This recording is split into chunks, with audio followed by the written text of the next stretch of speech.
జన్మభూమికే వన్నె తెచ్చినావయ్యా అయ్యా.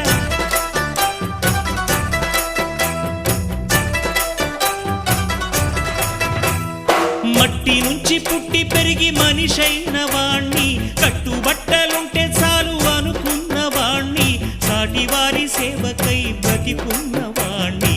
పుట్టినప్పుడు మనము తెచ్చిందే ఉంది, గిట్టినప్పుడు మనతో వచ్చేదే ఉంది.